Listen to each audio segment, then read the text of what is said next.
যারা দাবি করছেন বাংলা এলে এটা করব, বাংলা এলে ওটা করব, তাদেরকে আমার তরফ থেকে 2-3টে প্রশ্ন আপনাদের বাড়ির সামনে বিজেপি প্রচার করতে এলে জিজ্ঞেস করবেন। প্রথম প্রশ্ন, দাদা আপনাদের ক্ষমতায় এসে করার কি দরকার? আপনারা তো অলরেডি কেন্দ্রে ক্ষমতায় আছেন। কেন্দ্রীয় সরকারের তরফ থেকে কেন সেই প্রকল্পগুলো করে বাংলার মানুষ এবং গোটা দেশের মানুষকে পাইয়ে দিচ্ছেন না? যেমন ধরুন লক্ষ্মীর ভান্ডার, আপনারা তো চাইলেই কেন্দ্রীয় সরকারের তরফ থেকে অন্নপূর্ণার ভান্ডার চালু করে বাংলার মায়েদের 3,000 টাকা দিতে পারেন। কেন্দ্র সরকারের তরফ থেকে 3,000, রাজ্যের থেকে 1,500, বাংলার মায়েরা অনেক বেশি টাকা পাবেন। কিন্তু আপনারা কেন্দ্র থেকে করবেন না। আপনারা দিল্লিতে কথা দিয়েছিলেন বিধানসভা নির্বাচনের আগে, 1 বছর আগে, যে দিল্লিতে ক্ষমতা এলে 1 মাসের মধ্যে 3,000 টাকা করে চালু করবেন সেখানকার মহিলাদের জন্য। আজকে 1 মাস তো দূরের কথা, 1 বছর হয়ে গেছে আপনারা দিল্লিতে ক্ষমতায়। কিন্তু দুঃখের বিষয়, তারপরেও আপনারা দিল্লিতে কিন্তু এই প্রকল্প চালু করতে পারেননি। বিহারে 10,000 টাকা করে দিয়েছিলেন, তারপরে আবার মানুষের অ্যাকাউন্ট থেকে সেটা ফেরতও নিয়ে চলে এসেছেন।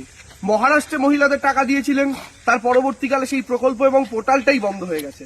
অর্থাৎ অন্যান্য রাজ্যে আপনারা তো করেনই, উল্টে ভোটের আগে দিয়ে বন্ধ করে দিয়েছেন। আর দিদি পশ্চিমবঙ্গে যুবসাথীর কথা ঘোষণা করেছিলেন, 1 মাস 2 মাসের মধ্যে শুধু ঘোষণাকে বাস্তবায়িত করা নয়, ব্যাংক অ্যাকাউন্টে টাকা অবধি ঢুকিয়ে দেখিয়ে দিয়েছেন। 500 টাকা দেবেন বলে লক্ষ্মীর ভান্ডার শুরু করেছিলেন 5 বছর আগে, আজকে সেই 500টা বেড়ে 1,500 আর 750টা বেড়ে হয়েছে 1,700 টাকা। এগুলো তো বাংলার মানুষ দেখছেন চোখের সামনে। ফলে যিনি দিচ্ছেন, যিনি কথা দিয়ে কথা রাখছেন, তার পক্ষে না থেকে কেন বলুন তো বাংলার মানুষ যারা জুমলাবাজি আর মিথ্যাচার করছে তাদের পক্ষে থাকবে? তার উপর সেই রাজনৈতিক শক্তি যাদের আমলে লাইনে দাঁড়িয়ে দাঁড়িয়ে আমি হাফ মার্টার হয়ে গেছি। কখনো আধার কার্ডের সাথে ব্যাংক অ্যাকাউন্টের লিঙ্ক করার নামে, কখনো আধার কার্ডের সাথে গ্যাসের কানেকশন লিঙ্ক, কখনো আধার কার্ডের সঙ্গে প্যান কার্ডের লিঙ্ক, কখনো অক্সিজেন সিলিন্ডারের জন্য কোভিডের সময় লাইন, কখনো SIR এর জন্য লাইন, আবার আজকে দাঁড়াচ্ছেন গ্যাস সিলিন্ডারের জন্য লাইন। গ্যাস সিলিন্ডার বাদ দিয়ে যে কেরোসিন তেলে রান্না করবেন তারও উপায় নেই, কারণ এর আগের কেন্দ্রীয় সরকারের কংগ্রেসের জামানায় রেশনে পাওয়া যেত কেরোসিন তেল, এখন সেটা নরেন্দ্র মোদী বন্ধ করে দিয়েছেন। এখন রেশনে আর কেরোসিন তেল পাওয়া যায় না। আর কেরোসিন তেল যে মার্কেট থেকে আপনি কিনবেন, 17-18 টাকা লিটার ছিল মোদী ক্ষমতায় আসার আগে, আজকে সেই কেরোসিন তেল 80-90 টাকা লিটার ক্রস করে গেছে। তাহলে গ্যাস নেই, কেরোসিন তেল নেই, একটাই উপায়, মাটি খুঁড়ে ঘুঁটে দিয়ে আবার তৈরি করুন উনান, আর উনানের ধোঁয়ায় আবার রান্না শুরু করুন। নরেন্দ্র মোদী বলেছিলেন ভারতবর্ষকে 50 বছর সামনের দিকে এগিয়ে নিয়ে যাবেন, কিন্তু আপনারা কি বুঝতে পেরেছিলেন তিনি ভারতবর্ষকে 50 বছর পেছনের দিকে নিয়ে যাবেন?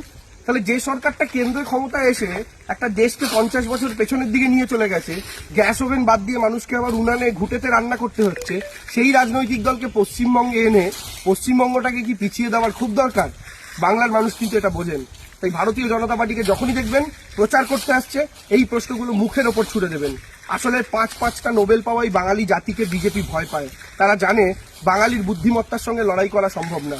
তাই সাম দাম দণ্ডভেদ, প্রথমে বাঙালিকে ধর্ম দিয়ে বোঝাও, না বুঝলে দাম দিয়ে কেনার চেষ্টা করো। অর্থাৎ টাকা পয়সা বন্ধ করে দেবো, 100 দিনের টাকা আবাসের টাকা বন্ধ করে দেবো, তারপরে হলো দণ্ড, SIR এর নাম কেটে দেবো, তারপরে ভেদ।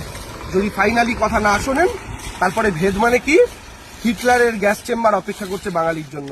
তাই সাম দাম দণ্ডভেদ হওয়ার আগে আসুন আমরা তাদেরকেই ভেদ করি, তাদের লক্ষ্যকে ভেদ হওয়া থেকে আটকাই, এবং সম্মিলিত পশ্চিমবঙ্গের মানুষ হিসাবে বাংলার চাবিটা বাংলার মেয়ের হাতেই রাখি। জয় বাংলা।